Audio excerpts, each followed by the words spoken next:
Shalom Aleichem, nous sommes donc dans le premier pérec du traité Choulin, la deuxième Mishnah, et on commence ensemble. On continue à parler de Shrita. On nous dit des dynimes très intéressants. Ashochet bemagal yad. Voici que quelqu'un fait une Shrita avec un couteau qui, d'un côté, est très bien taillé, et de l'autre côté, il est en scie complètement.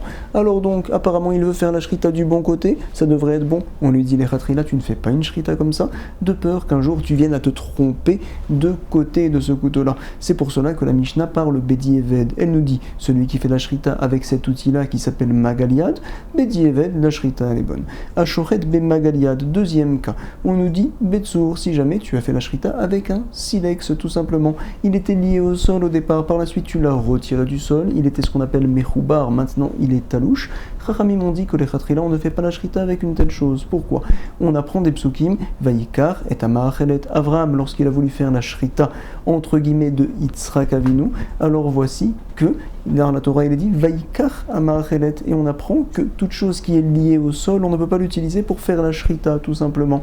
Puisque un rocher, on ne peut pas faire la Shrita avec, alors également ce silex-là, bien qu'il a été retiré du sol, les Khatrila, tu ne fais pas de Shrita. Bedi Eved, puisque le silex a été retiré du sol quand tu as fait la Shrita, Bedi Eved en tout cas, on nous dit que c'est bon. Pareil au sujet du canet. Le canet, c'est donc un roseau. Il était lié au sol, il a été retiré. Les Khatrila, tu ne fais pas la Shrita, Bedi Eved, c'est bon. Continue donc la Mishnah. Je relis ces trois dynimes-là. Ashochet bemagaliad, Betsour ou Bekane, Sheritato, Keshera. Nous dit la Mishnah un enseignement général. À Kol Shochatin, tous peuvent faire la Shrita. De qui parle-t-on? On avait dit dans la première Mishnah que une personne, pour les Khatrila faire une Shrita, doit connaître les halachot Shrita, c'est vrai. Mais si jamais on a devant nous une personne qui connaît les halachot de Shrita, mais je sais qu'il est moumar au sujet d'une avéra particulière. Par exemple donc, cet homme-là ne fait pas attention aux relations interdites. On l'a plusieurs fois prévenu, il ne fait pas attention. Si cet homme-là donc ne transgresse pas le Shabbat devant tout le monde et également ne fait pas la Vodazara, eh ben on dit tu sais, il est moumar sur une avéra, mais au sujet de la Shrita, il va bien la faire, on vérifiera le couteau et on lui donnera et il fera donc bien la Shrita, il n'y a pas de problème. À Kol Shochatin, et on nous dit Veleolam Shochatim, toujours on peut faire la Shrita. On parle donc ici de la nuit, bien que dans l'obscurité, les Khatrila on ne fait pas de Shrita tel qu'on l'avait vu dans la première Mishnah, mais si jamais la personne pendant la nuit a une petite lumière pour voir sa Shrita, alors donc les Khatrila, il peut faire la Shrita sans aucun problème. Donc les Shochet, pendant la nuit, ils allument la lumière et on peut y aller. Et on nous dit, ou Bekol, Shochatin, et on peut donc également faire la Shrita avec tout.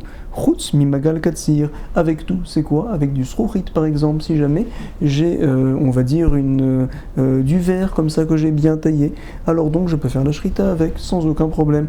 Chutz mimagal katsir, je ne pourrais pas par contre faire la shrita avec ce qu'on appelle le magal katsir, c'est une espèce de scie entre guillemets, mais voici que donc toutes les petites pointes de la scie, on va dire, sont toutes penchées sur le côté comme ça, tout simplement. Regardez mon action, c'est un peu dur à expliquer. Alors voici que je n'ai pas le droit de faire la shrita avec cet outil-là, bien que dans un sens la shrita sera bien faite et elle sera bien coupée, mais puisque dans l'autre sens le cou de la bête va s'accrocher finalement à ces petites pointes, alors donc on dira que les Khatrila, je ne fais pas une telle shrita. Est-ce que Bedi Eved c'est bon ou pas? On verra bientôt, comme quoi Bet Shammai disent que non, et Bet Hillel disent que oui. Chutz mi magal katsir, on nous rapporte Ve ha-megera, Ve ha-shinaim. Alors donc, quelle est la megera? Tout simplement, c'est une scie. On ne peut pas faire la shrita avec une telle chose. Et également, ha-shinaim. Si jamais on a pris donc, par exemple, la mâchoire d'une béhéma, d'une bête, et qu'on veut faire la shrita, donc avec deux dents qui sont l'une à côté de l'autre, tout simplement, elles sont bien taillées, mais tu sais, il y a un petit espace entre les deux dents, et donc voici que le cou de la bête va s'accrocher à cet espace-là, et donc on va avoir une mauvaise shrita, tout simplement. Alors donc, avec ces dents-là, on ne fait pas de shrita. C'est ce que l'on nous dit tout de suite dans la Mishnah, ou Bekol Shochatin, Chutz mi magal katsir, Ve ha-megera, Ve ha-shinaim. Voici, Ve ha-tziporen. Il y a également un autre din, c'est donc, tziporen, c'est l'ongle, tout simplement. Est-ce que je peux faire la shrita d'une bête avec mon ongle? Il a été bien taillé. Apparemment, ça serait bon. Non.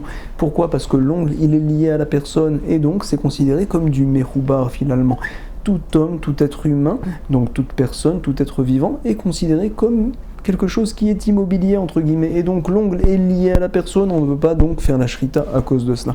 Vous allez voir, on relit cette partie-là de la Mishnah et donc il faudra la découper. Regardez, Akol Shochatin, Veleolam Shochatin ou Bakol Shochatin, Chutz Mimagal Katsir Ve'amegera Ve'ashinaim, on l'a expliqué, Ve'atziporen Mipne Shen Ronkin, ça étrangle. De quoi parle-t-on? Du Magal Katsir. Si jamais j'ai coupé du mauvais côté du Magal Katsir, alors donc il y a des pointes, ça va couper à plus forte raison la Megera. Si jamais on a comme une scie comme ça, alors donc ça va étrangler la bête et donc ça ne marchera pas. Ou bien les dents, le petit espace qu'il y a entre les deux dents, ça va accrocher le cou de la bête. Ve'atziporen, on nous dit, tu sais, l'ongle, son problème ce n'est pas qu'il étrangle, mais c'est tout simplement qu'il est lié donc à la personne, tout simplement. Ashochet be magal katsir, bederech alichata. J'ai utilisé le magal katsir, donc qui avait ses pointes qui étaient très penchées, c'est vrai, mais je l'ai utilisé du bon côté finalement. Alors apparemment, la bête a bien été coupée. On me dit, tu sais, Bet Shammai, ils te disent que même Bedi Evet c'est pas bon, de peur qu'un jour tu viennes à couper dans l'autre sens. Bet Shammai Poslin, Bet Hillel nous disent, il n'y a pas de problème. Bet Hillel Marchirim, bien que les ratrela tu veux pas le faire. Bedi Evet, ta shrita est bonne. Vei micheliku, shinea areu kesakin. Oh, parfait, voici que j'ai pris mon magal katsir et j'ai commencé à tailler ces petites dents entre guillemets qui partaient toutes sur le côté pour que tout soit bien lisse. Formidable, tu as devant toi un bon couteau que tu peux donc utiliser les khatrila pour faire la shrita et donc je vous souhaite beaucoup de hatzlacha pour la chazara. Kol tov.